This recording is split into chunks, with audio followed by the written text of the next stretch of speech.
Bonjour les amis passionnés de vieille mécanique. Aujourd'hui je vais vous parler d'une marque automobile qui a une histoire étroitement liée avec la petite sœur du combi. Bien entendu, si je vous parle de la petite sœur du combi, je suis persuadé que vous avez déjà deviné que je pensais à la coccinelle. Et si on parle de coccinelle, tout de suite on pense à Porsche. Si je vous parle aujourd'hui de Porsche, je ne peux pas faire autrement que de vous présenter un pilote talentueux et passionné, et bien entendu aussi préparateur de notre région, Jean-Marie Almeras. J'ai la chance aujourd'hui de le rencontrer sur le rassemblement de Clermont-Lérault et je vous donne rendez-vous à tout de suite à Clermont-Lérault. Bonjour Jean-Marie. Ouais. Je te remercie tout d'abord profondément de m'accorder de ton temps et de me permettre de parler de ta voiture exceptionnelle, de ton parcours incroyable, ainsi que celui de ton frère qui est parallèle bien évidemment à toi. J'ai entraîné mon frère. Et d'autres. Et d'autres, bien entendu. J'ai rencontré, je commence par la fin, mais j'ai rencontré il y a moins d'un mois un grand pilote. Je ne l'ai pas entraîné, mais on s'est entraîné tout seul. Il s'appelle Jean-Claude Andruet. D'accord. Il a 83 ans, il est vif encore. Et on a parlé de ce qu'on avait fait ensemble. Nous, la passion Porsche, et voilà. Mais bon, je vais commencer par le commencement. On n'avait rien à voir avec l'automobile parce que notre père était boucher, il n'était pas dans l'automobile, donc on s'est créé nous-mêmes.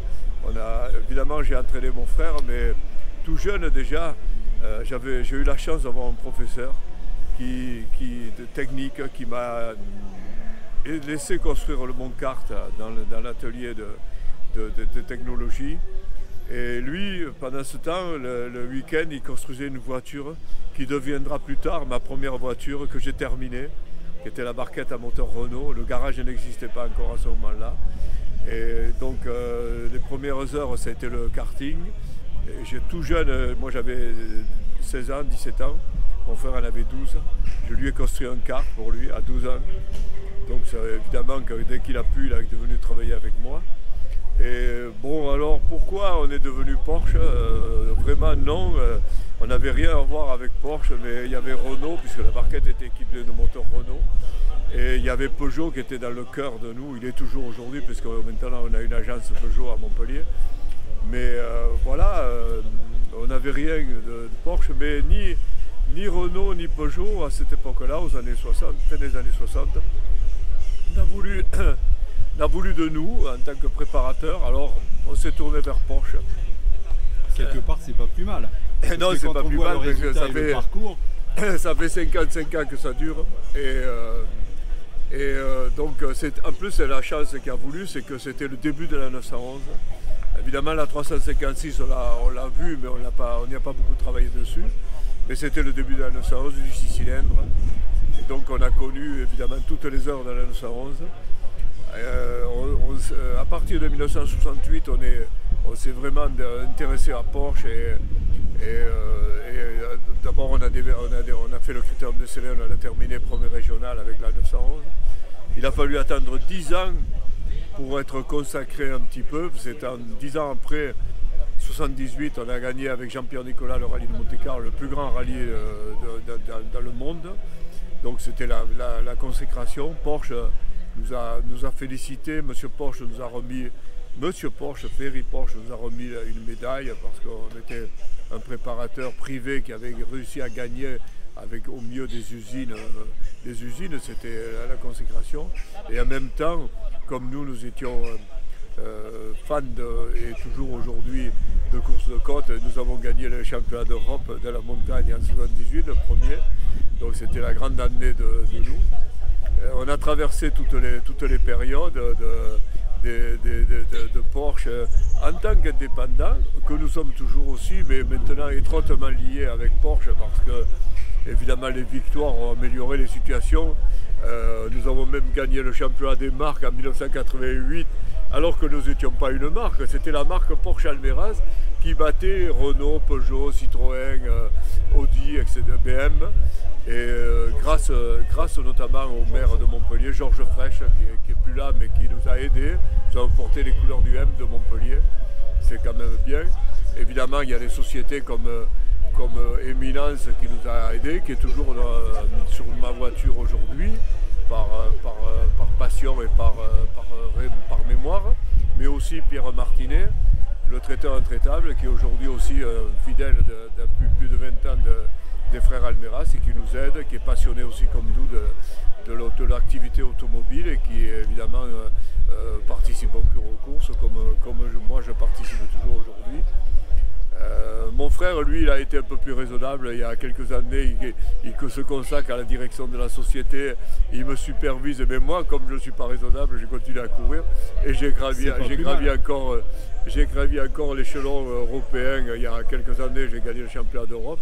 Et là, je vais partir la semaine prochaine à Trento. Trento-Bandone, c'est la plus grande course européenne de montagne, 17 km, que je connais évidemment bien, puisque j'y ai participé beaucoup de nombreuses fois. L'année passée, j'ai gagné le championnat de France de la montagne encore en activité. Je présume qu'au début, c'était un peu la débrouille, que c'était avec les moyens du bord, et que tu utilisais certainement tes fonds propres.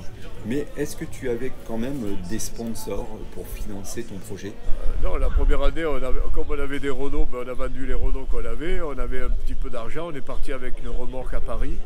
On a trouvé une Porsche qui n'était pas trop, un petit peu abîmée. Et à la fin de la négociation, la dame elle dit « Bon, les jeunes, vous êtes sympas, je vais vous dire à qui elle appartenait. » Elle appartenait à Michel Polnareff.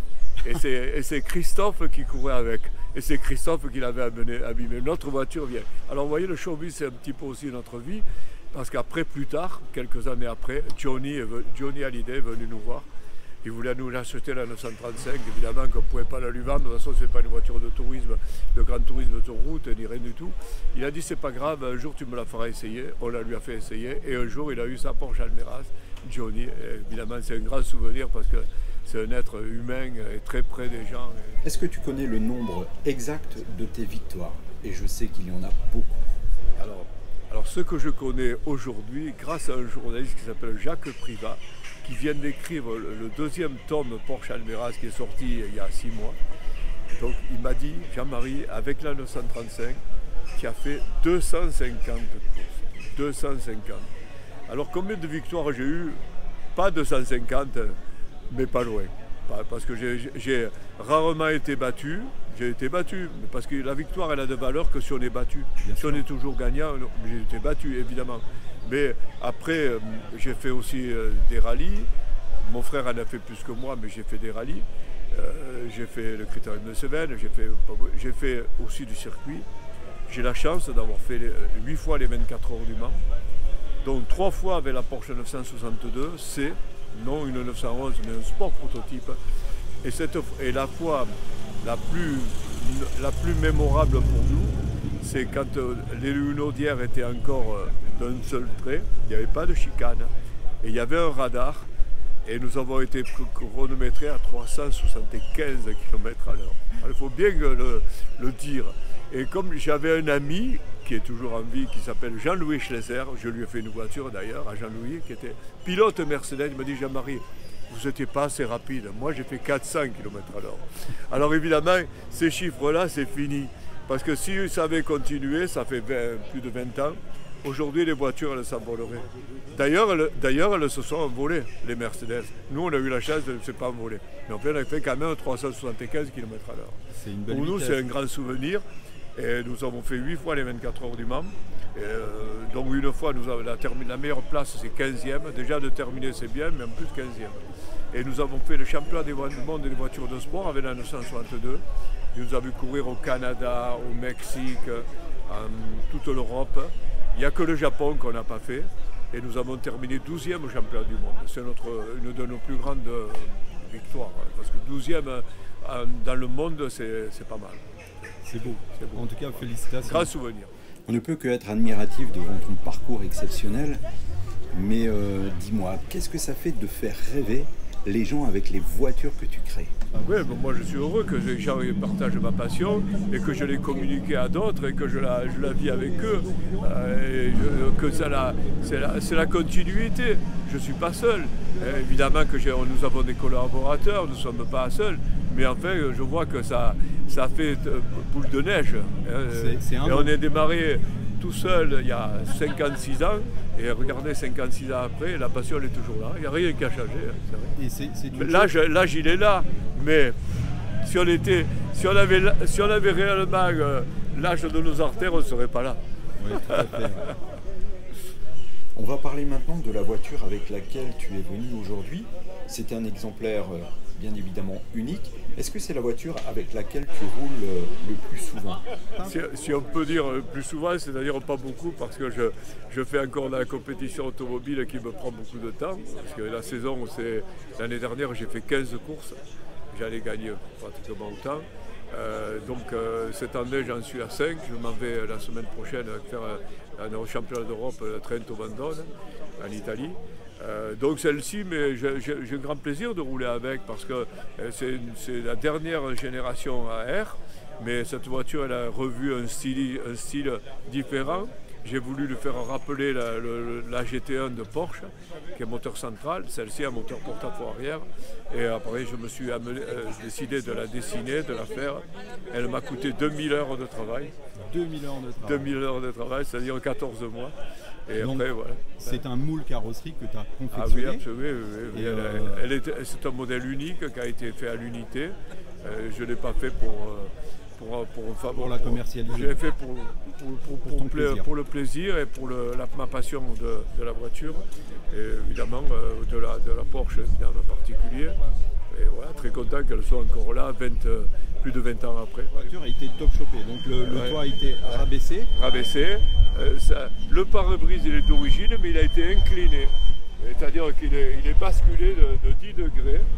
Mais il est d'origine, il est collé d'origine. Ce qui a évité la découpe du pare-brise. Ouais, il est d'origine le pare-brise. Il est recollé, il n'a pas bougé. Le toit est plus bas, il y a encore le toit ouvrant. Évidemment, la lunette arrière elle a été un petit peu réduite à cause de ça, mais c'est pas beaucoup, hein, tout est régulier. On ne le dirait pas quand on regarde, mais si vous mettez une 911 à côté à une d'origine, vous vous en apercevrez. Et sinon, c'est pas défiguré. Tout le travail a été fait en fibre, voilà. Mais elle a gardé l'habitabilité. Ce n'est pas une voiture de course, c'est une voiture de rêve, voilà, de plaisir. Voilà. Ça c'est autre chose. Ça c'est la 935. Voilà. Celle que Johnny a essayé. Au niveau motorisation, la cylindrée de celle-ci 3,6 litres. 3,6 litres. 3,6 litres, double allumage. Elle fait 300 chevaux. 300 chevaux. Évidemment, aujourd'hui, 300 chevaux, c'est rien, parce que nos voitures de course, aujourd'hui, les 992, elles font 500 chevaux. Mais vous savez, il faut faire un rapport. Le rapport par puissance. Moi, ma 935, avec laquelle je cours, elle fait 370 chevaux, mais elle fait 940 kg. Moins de 1000 kg. Aujourd'hui, les voitures de course sont beaucoup plus lourdes parce que la sécurité est arrivée. Il y a beaucoup de choses qui ont fait que les poids ont monté. Il n'y a aucune voiture de rallye aujourd'hui qui fait en dessous de 1200 kg. Hein. Pourtant, les voitures sont petites, mais elles sont sécurisées. Les arceaux sont énormes. Toute la sécurité a vachement augmenté. C'est un peu normal. Voilà. C'est les risques qui ont été réduits pour les accidents. Aujourd'hui, on est obligé d'avoir des directions assistées. À l'époque, on avait des voitures légères sans direction assistée. Ouais, et nos voitures historiques, on ne peut pas mettre une direction assistée parce que la voiture historique, elle doit rester dans sa définition de l'époque. Comme elle était aux années 80, aux années 70, les voitures historiques s'arrêtent aujourd'hui en 1990. Et la mienne est de 1980, donc entre les deux. Mais on doit rester le cahier des charges de l'époque. Évidemment, la préparation elle est aujourd'hui, mais le style elle est de l'époque. Il y a un passeport technique réglementaire qui permet de dire que c'est une vraie voiture des années 80, c'est tout. Hop là. Alors, à gauche. Du bruit. En tout cas, elle passe pas inaperçue. Et c'est une quelle année celle-ci? 95. 95, d'accord. C'est une des dernières en fait. Hein. Dernière de la génération AR. Elles sont sorties jusqu'à 80. À 95, ça commençait à finir. Jusqu'à 96, ça a été les premiers AO. 97, je crois qu'il n'y en a plus. Après, c'était fini. Et la dernière, elle est équipée du moteur double allumage. Là. Mais quand on est passionné comme ça, on s'arrête jamais en fait. Ah ouais, c'est ça. On s'arrête jamais. Regarde, moi Fred, il me téléphone hier, il me dit « Jean-Marie, tu sais que demain, il y a... » Ah, je dis, hier, moi, avec mon copain qui est venu là, on était en train de régler mes amortisseurs arrière de la 935, le débattement, hier matin. L'après-midi, je me suis reposé un peu. Fred, il me dit, ah, mais Jean-Marie, viens il faut venir à Clermont-Lérault. J'ai dit, allez, on va. Alors du coup, celle-là, je l'ai sortie, parce que moi, je ne cours pas avec celle-là. Mais moi j'ai vu Fred, c'était vendredi, à un rassemblement Volkswagen, le rencard. Oui. Et donc du coup je lui posais la question à savoir avec quoi il allait venir aujourd'hui. Et il me dit non mais... Et il a bien fait parce qu'on ne sait jamais que j'ai pas pu venir, que je puisse pas venir. Il me le disait pas. Mais hier soir il m'appelle à 8h, il me dit Jean-Marie, tu sais qu'on va là-bas. Allez, j'ai dit allez. Ça sera sympa. Bon, et donc pour resituer, Fred c'est ton assistant, c'est ça? Oui, mon assistant, il m'aide dans les compétitions. Ce qui me permet de courir tranquille. Avant j'avais des mécanos, quand j'ai fait les 24 heures du Mans, du monde, du staff. Aujourd'hui c'est en plus, tu te rends compte de la passion. Je fais ça, pas seul, mais avec un copain, quoi. Je veux dire, c'est. Oui. Mais je fais sérieusement quand même. Moi je suis pilote Michelin. Hein. Je suis officiel Michelin. Oui. Comme quand j'étais jeune, la même chose. Michelin attend de moi que je donne des résultats sur les pneumatiques. Tu vois le genre. Hein. Je fais sérieusement, mais je le fais